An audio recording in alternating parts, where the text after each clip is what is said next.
जून 1975 तत्कालीन पंतप्रधान श्रीमती इंदिराजी गांधी यांनी देशावर आणीबाणी लादली।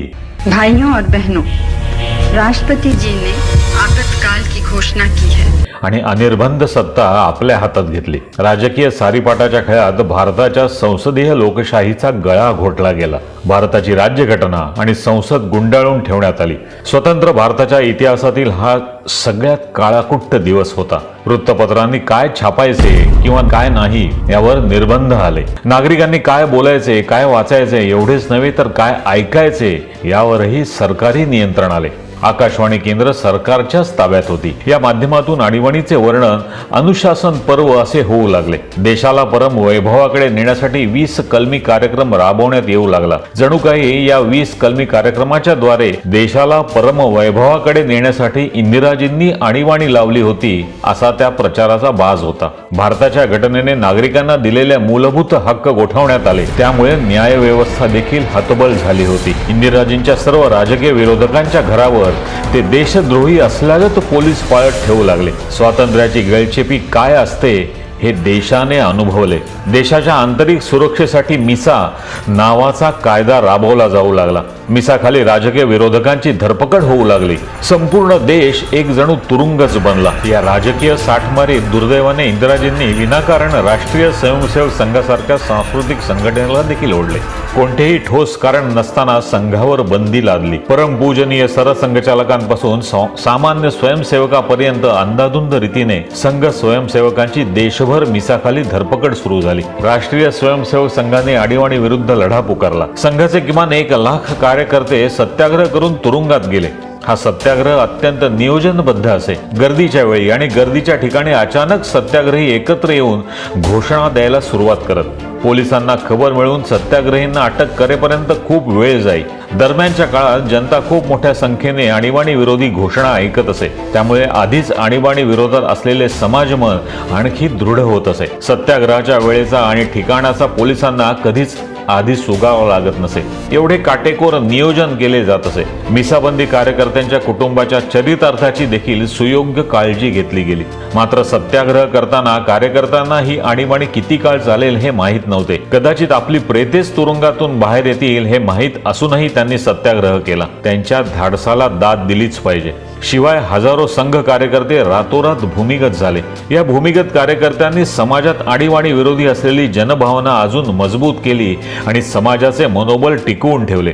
स्वातंत्र्याचा हा दुसरा लढा होता असे म्हणणे वावगे ठरणार नाही। 25 जून 1975 पासून पुढे सुमारे 19 महिने ही लादलेली आणीबाणी अखेर 21 मार्च 1977 रोजी भारतीय जनतेच्या प्रचंड दबावामुळे व काही प्रमाणात आंतरराष्ट्रीय दडपणामुळे इंदिराजींना मागे घ्यावी लागली आणि लोकसभेच्या निवडणुका जाहीर कराव्या लागल्या। या निवडणुकांमध्ये जनतेने मतपेटीद्वारे आणीबाणी विषयीची आपली तीव्र नापसंती दाखवून दिली। आणीबाणी विरोधात संपूर्ण देश एकवटला होता आणि भारताच्या संविधानाशी, भारताच्या संविधानाने दिलेल्या मूलभूत हक्कांशी, लोकशाही मूल्यांशी कोणती तडजोड करणार नाही हे भारताच्या जनतेने इंदिराजींना आणि पर्यायाने पुढील सर्व राज्यकर्त्यांना मतपेटीद्वारे ठणकावून सांगितले। पुढे यथावकाश राष्ट्रीय स्वयंसेवक संघावरील बंदी उठली। या 19 महिन्याच्या काळात आणीबाणीशी झुंजणाऱ्या अनेक मिसाबंदी तसेच भूमिगत झालेल्या अनेक कार्यकर्त्यांच्या घरादाराची आणि कुटुंबाची वाताहत झाली। काहींना तुरुंगात आपले प्राण देखील गमवावे लागले। आणीबाणी विरोधातील संघर्षात उतरलेल्या सर्व सत्याग्रहींना तसेच भूमिगत राहून कार्य केलेल्या कार्यकर्त्यांना, त्यांच्या कुटुंबियांना तसेच या संघर्षाला परोक्ष अपरोक्ष मदत केलेल्या सर्व ज्ञात अज्ञात वीर योद्ध्यांना विनम्र अभिवादन।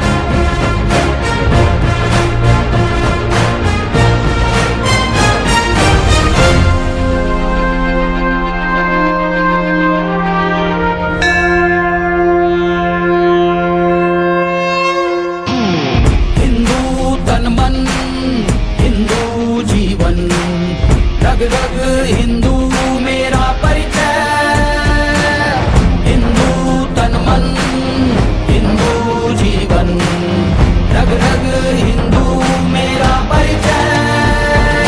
मैं शंकर का वो क्रोधाना कर सकता जगती क्षार क्षार,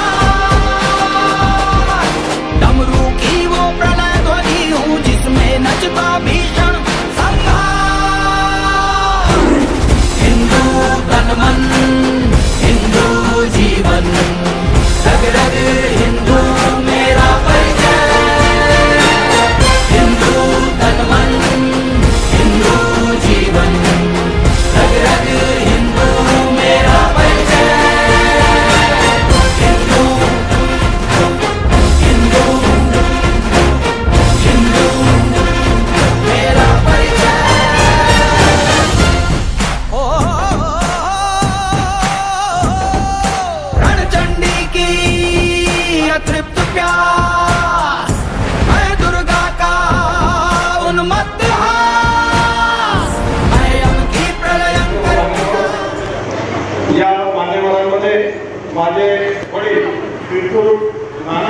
आणि माझी आई त्याचप्रमाणे या कालखंडात ज्यांना प्रतिवाद व्हावा आणि त्यांनी हे सगळं उन्मूलन करण्याकरता सत्याग्रह केला असे सर्व गीता बंधू अर्थात माझे सर्व काका या कार्यक्रमाला उपस्थित आहे.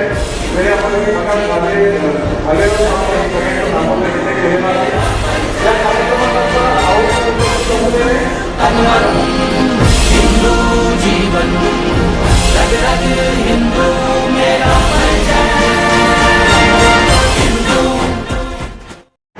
ज्यांनी मिसाखाली ज्यांना अटक झाली, जे सत्याग्रही होते असे सर्व व्यासपीठावरील मान्यवर, आजच्या कार्यक्रम प्रसंगी उपस्थित असलेले आदरणीय दिलीपराव क्षीरसागर, याचं संपादन करण्याचं भाग्य मला मिळालं आणि नानांनी जे सगळं शब्दबद्ध केलेले अनुभव होते ते शब्दबद्ध अनुभव सूत्रबद्ध करण्याचं काम माझ्याकडे फक्त होतं, ते मी केलं.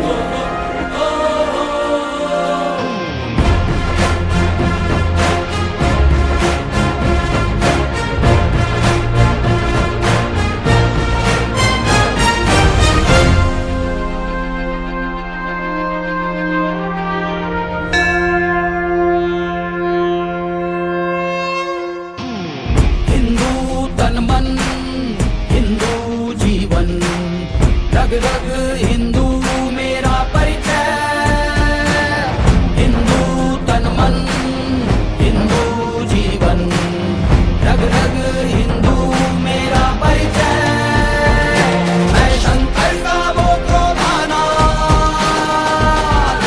कर सकता जगती क्षार डमरू की वो प्रलय ध्वनि हूँ जिसमें नचता भीषण संहार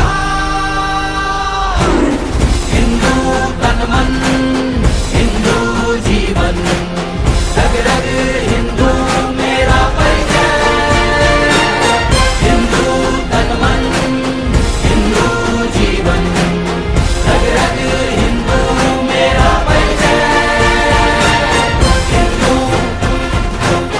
हिंदू हिंदू मेरा परिचय ओ रणचंडी की अतृप्त प्यास मैं दुर्गा का उन्मत्त हास मैं यम की प्रलयंकर पुकार चलते मरघट का धुआंधार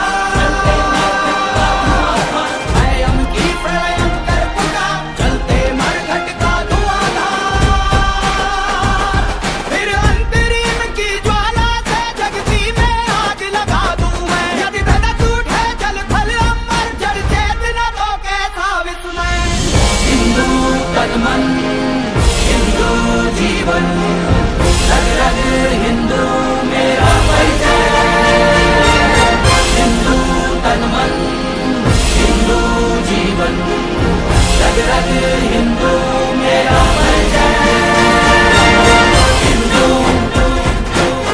हिंदू हिंदू मेरा परिचय हिंदू हिंदू हिंदू मेरा परिचय हिंदू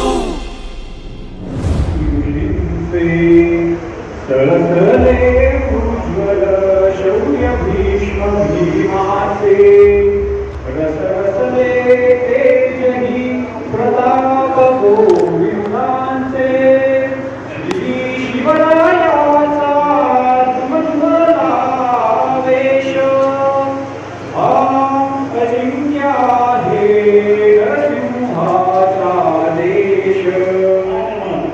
आणि बदललेलं राजकारण हे निश्चितपणे कळत होतं आणि सत्याग्रहाच्या निवडणुकांचे पडघम वाजत होते आणि या तिघांची मिरवणूक आमची अगदी आमच्या घरासमोर नव्हती. बीडीए रोड शिवाजी रोडच्या ती जंक्शनला राहायचो, आमचं घर ते होतं तिथे मिरवणूक आली. ते पाहिले त्या मिरवणुकीत काही काळ एक विद्यार्थी म्हणून सहभागी पण झालेलो आहे घोषणा होती